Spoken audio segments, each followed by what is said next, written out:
The day my daughter Emily told me she'd already married Jake without inviting me, I should have seen it coming. Her voice was ice cold when she said, "We only wanted people who truly mattered there, Mom.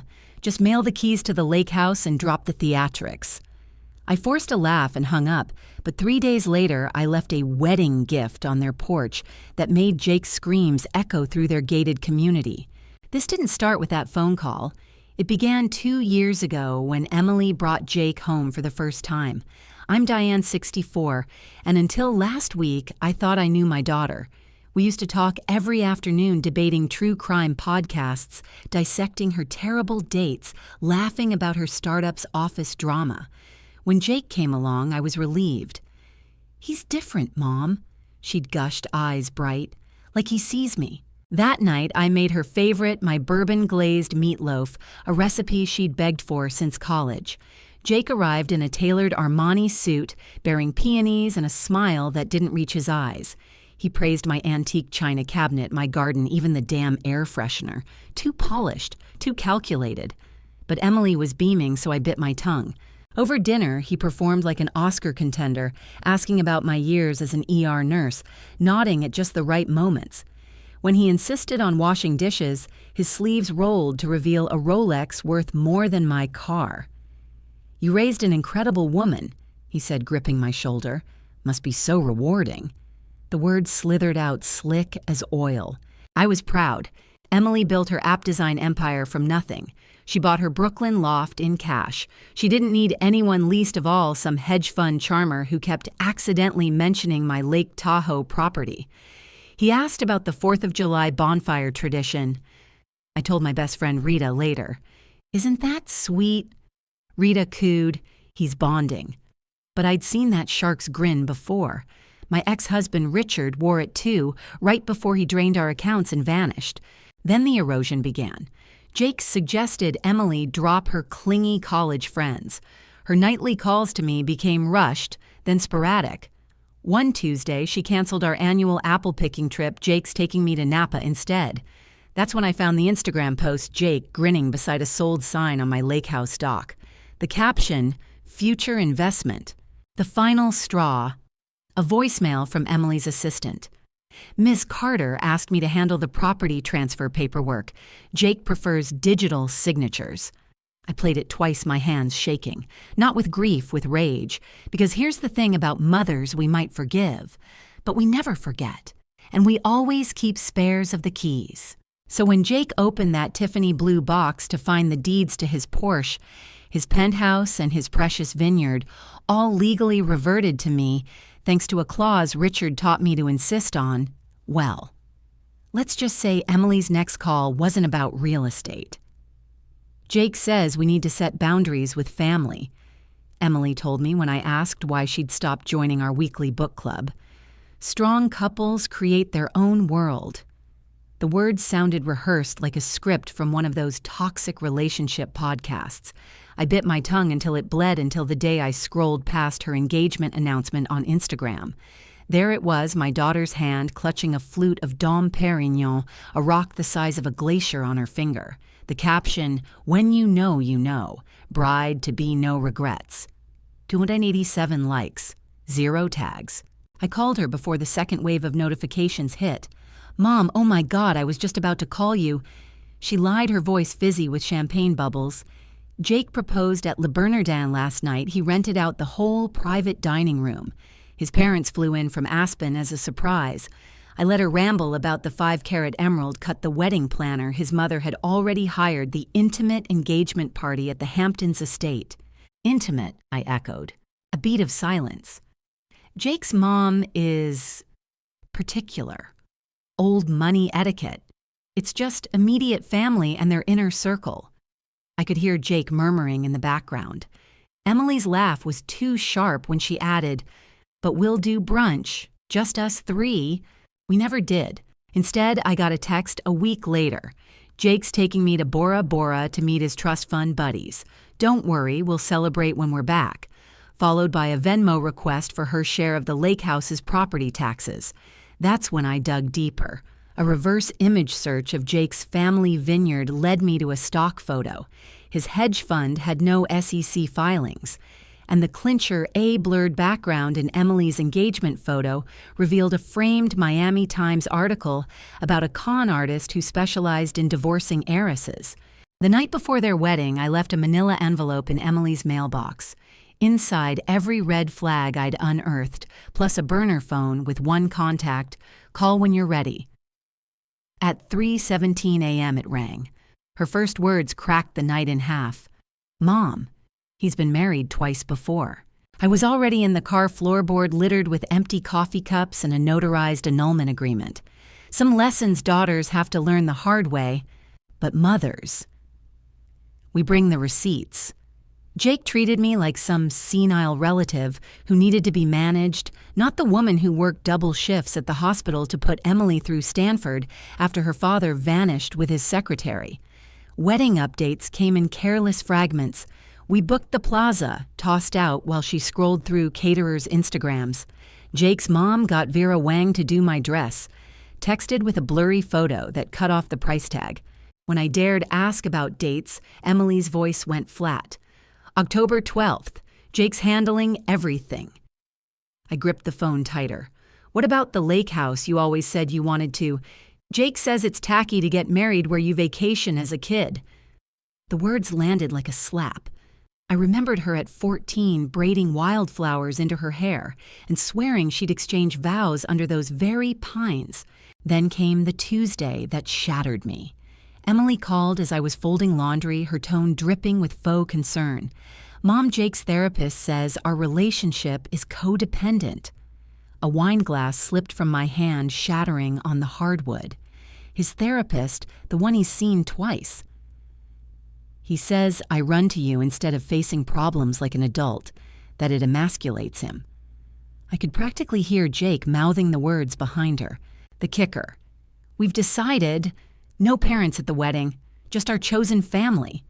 Chosen family, meaning Jake's frat brothers and the gold digger who'd played his mother in last year's failed Broadway production.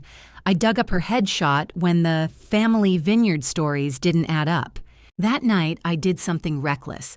I drove to their penthouse and slipped an envelope under the door inside the deed to the lake house, with Emily's name crossed out in red ink and a note, Independence means standing on your own 2 feet.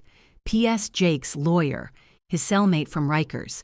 At 2 a.m., my doorbell rang. Emily stood there, barefoot mascara rivers cutting through her cheeks, clutching a torn wedding veil. He locked me out, she whispered. Said I was defective for caring about you. I pulled her inside my fingers, finding the bruise blooming on her wrist. Some mothers bring chicken soup. I brought a file folder labeled Jake's Greatest Hits, complete with his mugshot, 3 restraining orders, and the prenup I'd had my lawyer draft the day they met. The next morning, Jake showed up with roses. Baby, let's talk. He froze when he saw me sipping coffee at Emily's kitchen island, the folder splayed open like a buffet of consequences. Funny thing about con artists, I mused, they always forget mothers keep records. Boundaries. Emily repeated the word sharp as broken glass. Jake says we need to create distance for our marriage to breathe. I watched a ladybug crawl across my kitchen window as she listed his demands no more. Sunday dinners, no shared holidays. His family does ski trips in Aspen now, and the kicker, we should sell the lake house. Jake says it's psychologically limiting to keep clinging to the past. The lake house, where Emily took her first steps on that sun-bleached dock, where we scattered her grandmother's ashes at sunrise, where she'd sobbed into my shoulder after her first heartbreak. Now it was just a depreciating asset, according to Jake's sudden real estate expertise.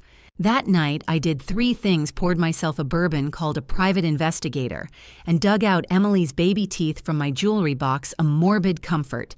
The PI's report came faster than expected. Jake's private equity firm was a shell company. His Aspen estate was a timeshare. And the clincher, his ex-fiancée in Chicago, had a restraining order against him for emptying her trust fund. But the real masterpiece arrived via email security footage from Jake's gym locker. There he was, bragging to his trainer.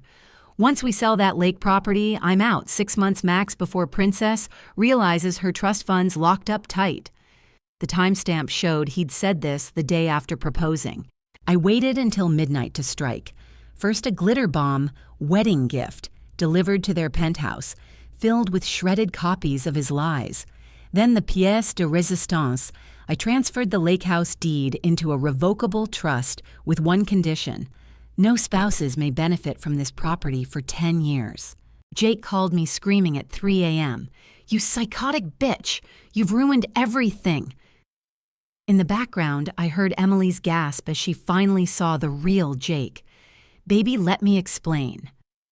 The line went dead. 20 minutes later, my doorbell rang.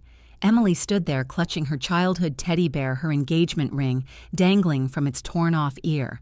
"He threw a lamp at me," she whispered. I pulled her inside just as her phone lit up with Jake's 47th call. "Let him rot," I said, handing her the trust documents. "The lake is ours forever."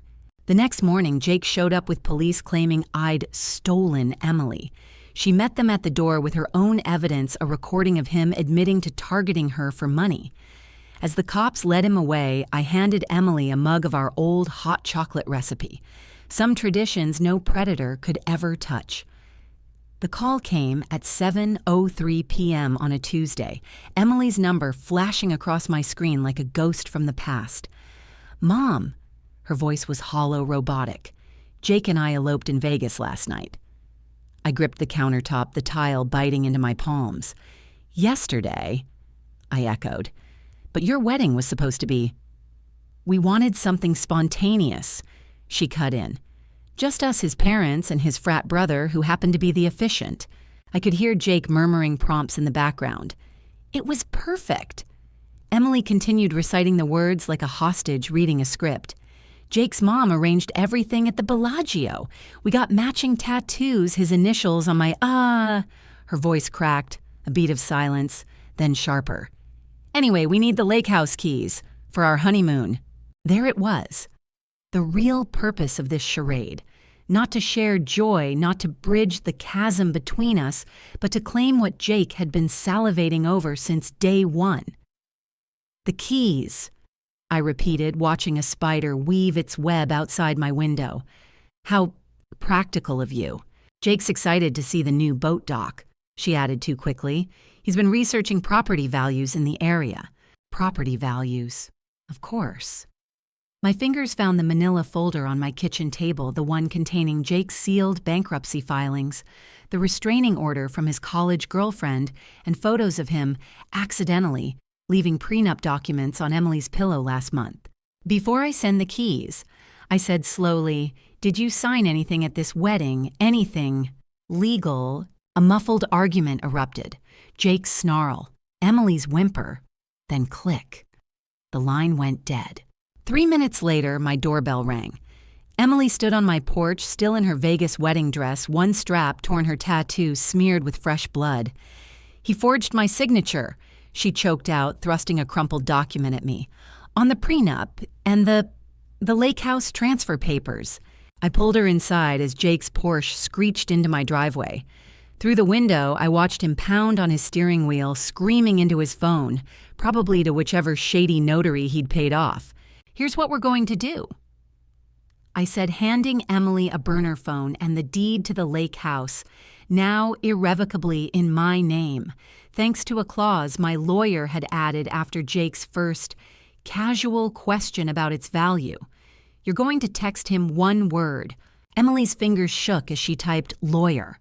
Some predators follow patterns, but mothers, we rewrite the rules.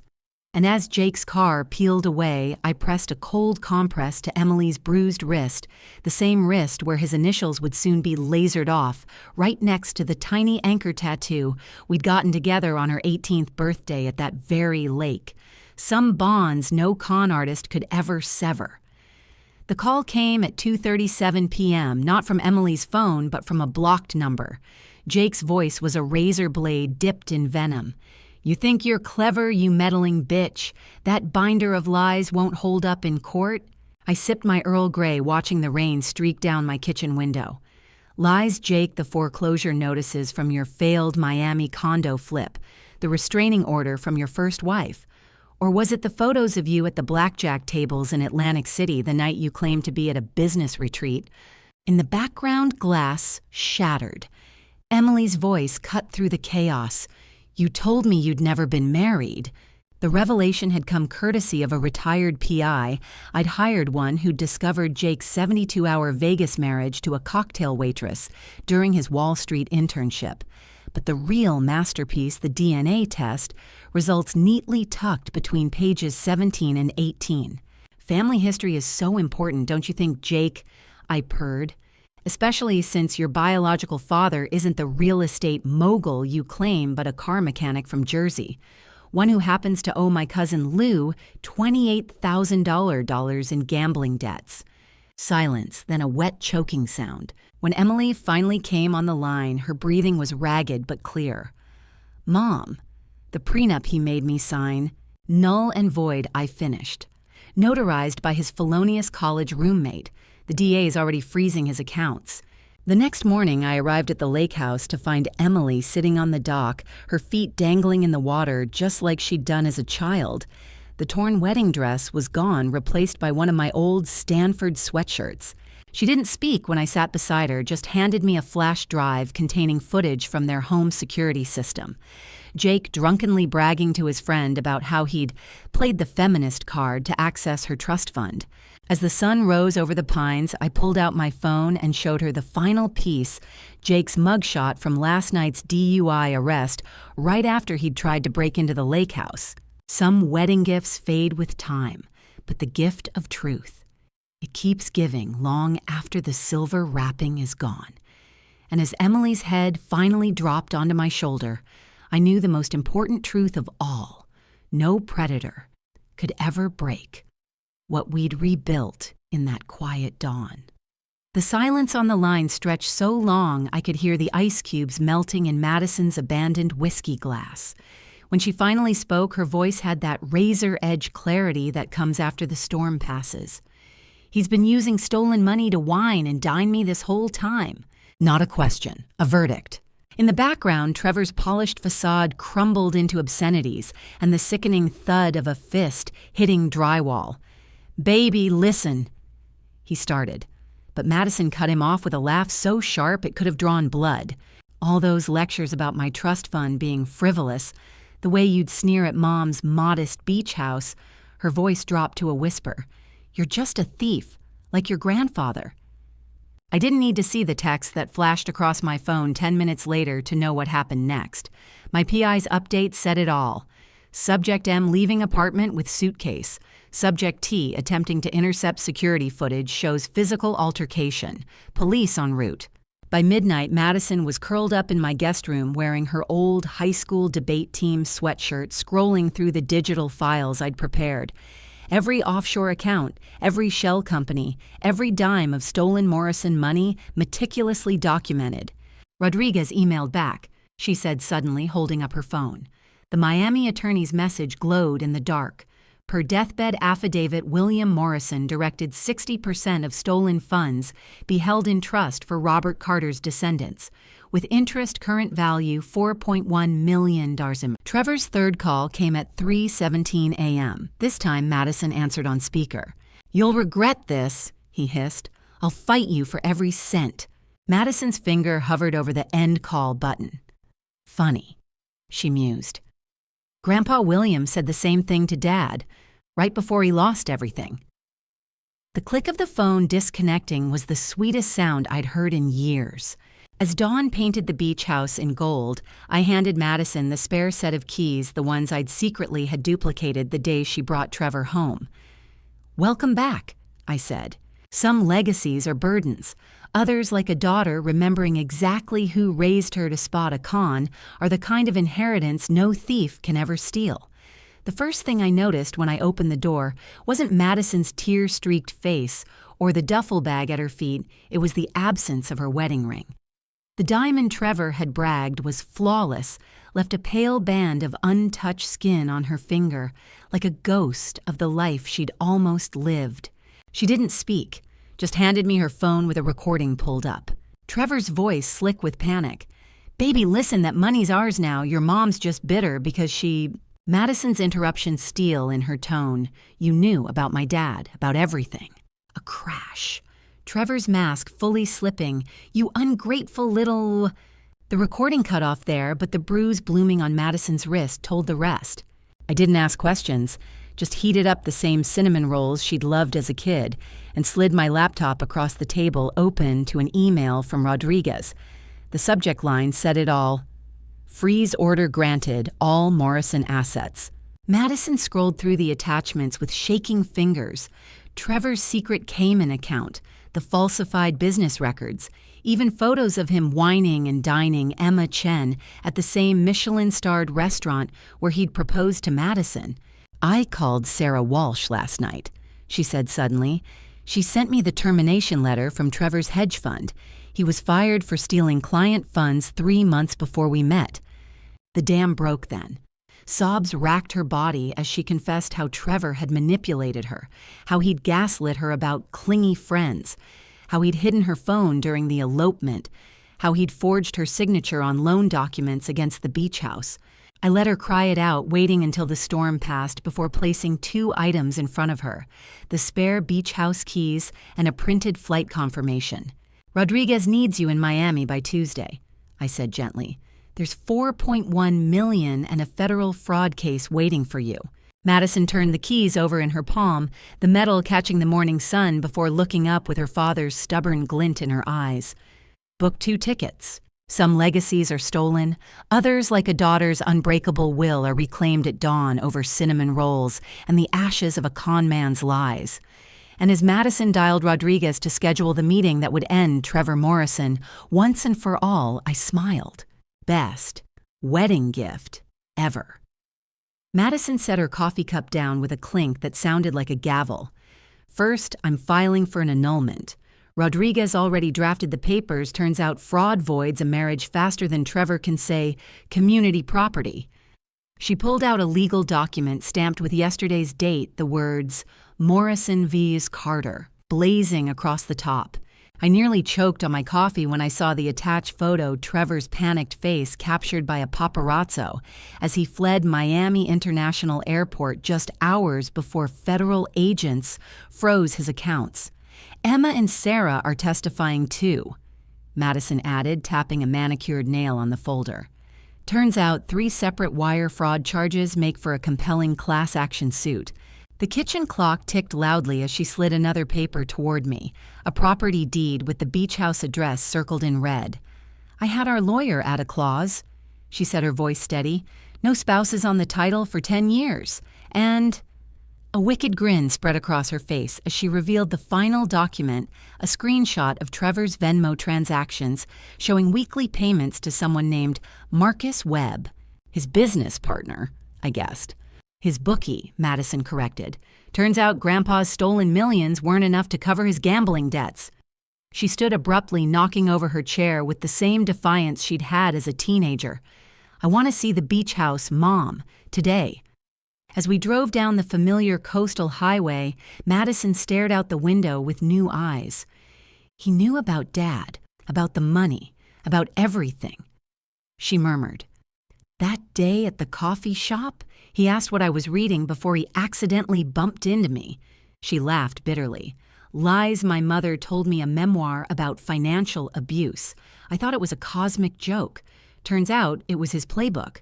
When we reached the house, Madison didn't sprint to the shore like she used to. Instead, she marched straight to the tool shed and emerged with a sledgehammer. First stop, the master bedroom, she declared, hefting it onto her shoulder. Trevor kept talking about renovating this place. Let's give him a head start. The sound of drywall shattering mixed with the ocean waves was more therapeutic than any lawyer's letter. By sunset, we'd uncovered Trevor's true masterpiece, a false wall in the closet with blueprints to subdivide the property. For his investment partners? Madison read from the documents, her voice dripping with disgust. Guess he didn't plan on this partner.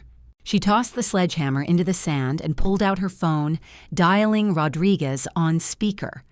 Add trespassing and attempted fraud to the charges, and tell the DA I'll testify. As the call ended, the last of the Florida sun glinted off something in the wreckage, Madison's discarded wedding ring, half buried in the debris. Some women inherit diamonds, others inherit spines of steel. And as my daughter kicked sand over that symbol of broken promises, I knew which legacy had truly saved her. Madison's fingers hovered over her phone screen before sending the final bait. I told Mom to back off. Let's celebrate your homecoming at the beach house, just us. I'll make your favorite seafood risotto. Trevor's reply came instantly. Perfect. Bring the property docs too. We should update titles while we're there. Agent Lou's eyebrows shot up at that. Textbook, she muttered, adjusting Madison's wire. He's not even trying to hide it anymore. The beach house became a stage set for justice. Federal agents hid in the dunes with parabolic mics. A camera disguised as a smoke detector blinked above the kitchen island. Even the risotto pot held a recording device, poetic justice, since Trevor had once bragged it was the only thing I'd ever gifted him. When Trevor's Porsche crunched up the driveway Friday evening, Madison stood silhouetted in the doorway, wearing the same sundress she'd had on during their first date. His grin was triumphant as he bounded up the steps, arms laden with roses and a binder labeled Property Development Plans. "Miss me, princess?" He went in for a kiss, but Madison sidestepped, gesturing to the kitchen. "Dinner first, we need to talk." The confession came easier than we'd hoped. By the second glass of Chateau Margaux, Trevor was bragging about his research into her family finances. "Smartest move I ever made," he slurred, flipping through the stolen inheritance documents. "Grandpa Willie left us a goldmine, babe. Once we liquidate this dump," Madison's voice cracked perfectly. "You said you loved this place." Trevor laughed, pulling her onto his lap. "Come on, Maddie, the only thing I love about this shack is its 7-figure valuation." He tapped his binder. Got developers lined up to... The front door burst open before he could finish. What happened next played out like a legal drama climax. Agent Lou reading Miranda rights as Trevor screamed about entrapment. Federal marshals hauling him away in cuffs while he shouted promises to Madison about working this out. The look on his face when the lead prosecutor held up his own laptop containing spreadsheets titled Carter Inheritance Acquisition Timeline was worth every sleepless night. As the taillights of the FBI van disappeared down the coast road, Madison collapsed onto the porch swing, trembling. I handed her a steaming mug, not coffee, but the spiked apple cider she'd loved as a teenager. "You okay?" I asked. She took a long sip, watching the waves crash where Trevor had once promised to build their dream dock. Then she did something unexpected, laughed until tears streamed down her face. Best risotto ever. Some recipes take generations to perfect. Ours, a blend of justice, family, and just the right amount of deception, would become legend. And as Madison pressed send on the email to Rodriguez with Trevor's recorded confession, I knew the most valuable inheritance wasn't the reclaimed millions. It was watching my daughter finally recognize her own worth. Madison pushed the takeout container away abruptly. "I need to see him." My chopsticks froze midair. "Trevor, why?" "Because I need him to look me in the eye when I say this." Her voice had that quiet steel I remembered from when she'd confronted her high school bully. "And because..." She pulled out her phone, showing me a text from Emma Chen. "He'll try to gaslight you even in cuffs. Make him say it." The county jail visitation room smelled like antiseptic and bad decisions. Trevor shuffled in wearing an orange jumpsuit, his cocky smirk replaced by a desperate plea. "Maddie, baby, this is all a misunderstanding. Your mom and that agent, save it." Madison slid a manila folder across the table. Inside, photos of him with Emma at Napa Valley, screenshots of texts to Sarah about securing assets. The pièce de résistance, a notarized affidavit from his bookie detailing Trevor's $300,000 gambling debt. His tan faded as he flipped through the pages. "Where did you..." "Funny thing about trust funds," Madison interrupted. "Mine has a forensic accountant on retainer. Turns out you weren't the only one doing research." Trevor's hands shook as he reached for the glass of water. That's when Madison leaned in, her voice barely above a whisper. "Say it." Say, I targeted you for your money. The guard shifted nearby as Trevor's eyes darted around the room. For a heartbeat, I thought he'd refuse. Then, okay, fine, he hissed. You were perfect, successful, isolated from your dad's side of the family, that beach house just sitting there. His admission hung in the air like gun smoke. Madison stood so fast her chair screeched. That's all I needed. She turned toward the door where Agent Lou waited, then paused to drop one last item on the table, a wedding photo she'd ripped in half. Outside, the summer sun baked the parking lot asphalt as Madison gulped in deep breaths. You were right about one thing, Mom, she said, digging in her purse. The best gifts do keep giving. She handed me a check, $50,000 made out to the National Domestic Violence Hotline. First installment from our reclaimed inheritance, she said. Trevor's gonna hate knowing his ill-gotten gains are helping people like...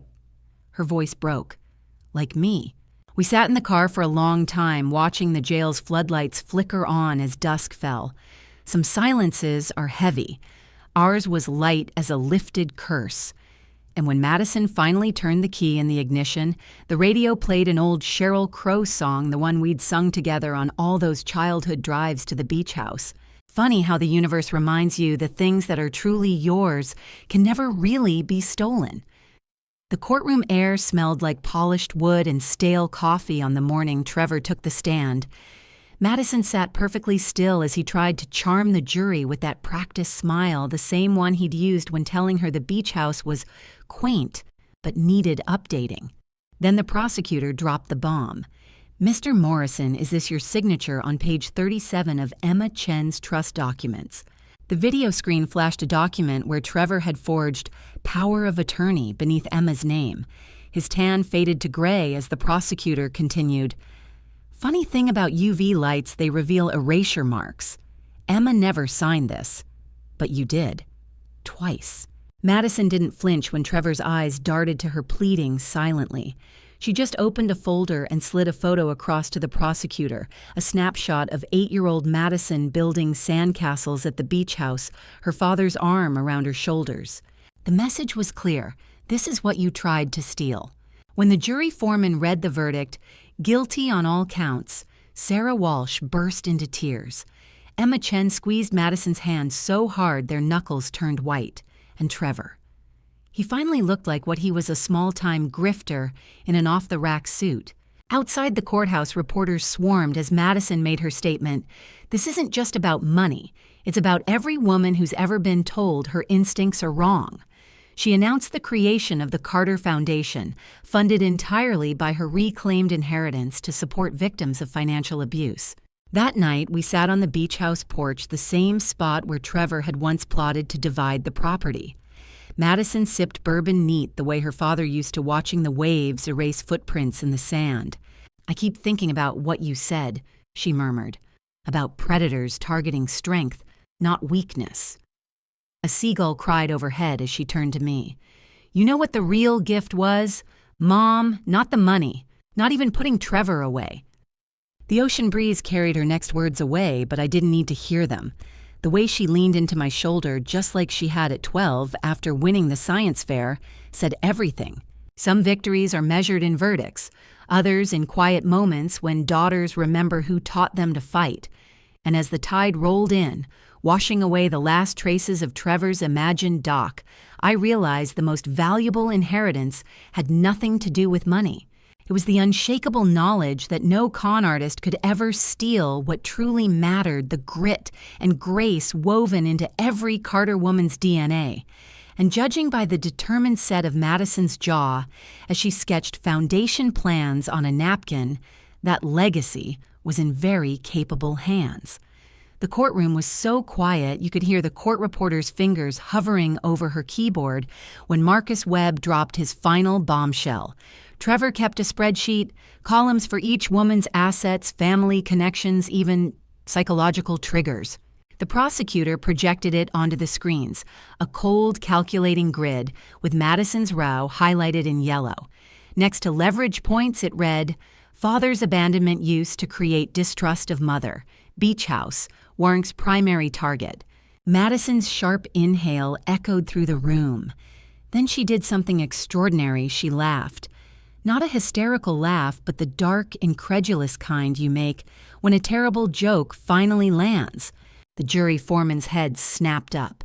Trevor shrank further into his suit. Even the judge paused mid-scribble. "Something amusing, Ms. Thompson?" the judge asked. Madison wiped her eyes. "Just realizing I was column C in someone's Excel sheet." The gallery tittered nervously as she turned to Trevor. "All those soulmate speeches. And you were basically running a CRM on me." The tension shattered. Webb snorted into his hand. The prosecutor hid a smile. And Trevor. He looked like a man watching his house of cards collapse in real time. But Madison wasn't done.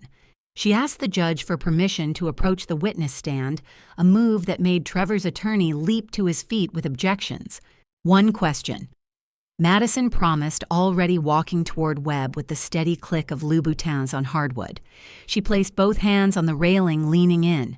"Did his spreadsheet," she asked slowly, "have a column for this?" From her blazer pocket, she produced a single sheet of paper, the deed to the beach house, now irrevocably placed in a trust that no spouse could ever touch. Webb's grin was all the answer she needed. The gallery erupted. The judge banged her gavel. And Trevor. He finally did the one authentic thing in his entire miserable life. He completely lost his shit. "You think you've won," he screamed as marshals dragged him out. "That money's mine by blood." Madison just smiled and turned to the jury. "Funny, my real inheritance was learning to spot snakes like you." As the bailiff called recess, Emma Chen pressed a note into Madison's hand. Column C just became CEO of Trevor's downfall. Some women get jewelry as heirlooms. Ours a bullshit detector honed sharp enough to slice through lies and spineless con men like warm butter. And as we walked out of that courtroom, I realized the beach house wasn't the only thing Trevor had failed to steal. He'd also underestimated the most valuable Carter family asset, our ability to turn his own spreadsheet into Exhibit A. Madison's question hung in the air between us, sweeter than the salt breeze coming off the ocean. I pretended to consider it while unlocking my car. Does this hypothetical someone understand the Carter women come as a package deal? Beach house privileges revoked at the first sign of shady behavior. She laughed, tossing her heels into the back seat and sliding barefoot into the passenger seat. "Oh, he'll have to pass much stricter vetting than that. I'm thinking full FBI background check, sworn affidavit from his kindergarten teacher, and a live interrogation over my famous lasagna." I finished merging onto the highway toward the coast. "Exactly." Madison rolled down the window, letting the wind whip through her hair the same way she'd done as a teenager after acing a tough exam. "But first, I was thinking we should take a trip, just us." She pulled out 2 first-class tickets to Santorini from her purse, dated for what would have been her 1-year anniversary with Trevor. Figured we could use some new memories in white dresses that don't involve felonies. The sun dipped below the horizon as we drove, painting the sky in sherbet colors. For the first time in years, the silence between us wasn't strained or careful, just easy. Comfortable, like the old days. At a stoplight, Madison reached over and squeezed my hand. "You know what the worst part was?" she asked quietly. "Not that he fooled me, but that I let him make me doubt you." The light turned green. I didn't move. A horn blared behind us as I turned to face my daughter. Really look at her for the first time since this nightmare began. The smudged mascara, the new laugh lines around her eyes, the stubborn set of her jaw that had gotten her through the trial. "Madison Grace Thompson," I said, hitting the gas. "You once spent 6 months convinced I'd stolen your Tamagotchi when you'd actually left it at soccer practice. You think I'd hold this against you?" Her snort laugh was the best sound I'd heard in years. As we crossed the bridge toward the beach house, headlights cutting through the twilight, I realized something. Trevor had been right about one thing. The Carter women were codependent. Codependent on truth, on justice, on each other. And no fancy-talking con man with a spreadsheet would ever change that. Some wedding gifts are silverware. Others are priceless verdicts. But the best one, getting your daughter back stronger, wiser, and finally ready to admit that maybe, just maybe her mom actually does know a thing or two. The tires crunched over the seashell driveway as we pulled up to the beach house, its weathered shingles glowing in the moonlight just like they had all those summers when Madison would beg to stay up past bedtime to watch the stars. She stepped out of the car and inhaled deeply, the salt air filling her lungs like a homecoming. "Remember when I was 7?" she said suddenly, "and I tried to marry that hermit crab in a seashell ceremony." I snorted, hauling our bags up the porch steps. "You made me wear a seaweed veil." The key turned smoothly in the lock, the familiar creak of the screen door sounding like a sigh of relief. Inside, everything was exactly as we'd left it. The faded floral couch, where we'd binge-watched murder mysteries, the kitchen table still bearing the scars of her middle school science projects, the framed photo of her father holding her as a baby on this very porch. Madison traced the photo's edge with one finger. "You know what's funny? Trevor kept saying Dad's abandonment made me damaged goods." She turned to me, eyes glinting with mischief. "But he never realized the best part of me came from the parent who stayed." I was still blinking back tears when she bounded up the stairs, calling over her shoulder. "First one to find the old fairy lights gets to pick the wedding colors." As I listened to her rummage through the attic, her laughter mixing with the rhythmic crash of waves, I realized Trevor had been right about one thing. The beach house wasn't sophisticated enough for his tastes. It was something far better sacred. A living scrapbook of inside jokes and burnt marshmallows, and the unshakable knowledge that no matter how far we wandered, this tide would always pull us back together. Some wedding gifts are silver, others are justice, but the best ones, they're the moments when you realize the greatest "I told you so" isn't saying it at all. It's watching your daughter string those fairy lights between the dunes herself, humming the same off-key Taylor Swift song she loved at 12 home at last. End screen appears with beach house photo text, "Like and subscribe for more real-life reckonings." Comment pinned by creator. "To everyone who's ever had to help someone they love out of a toxic relationship keep the light on, they'll find their way back."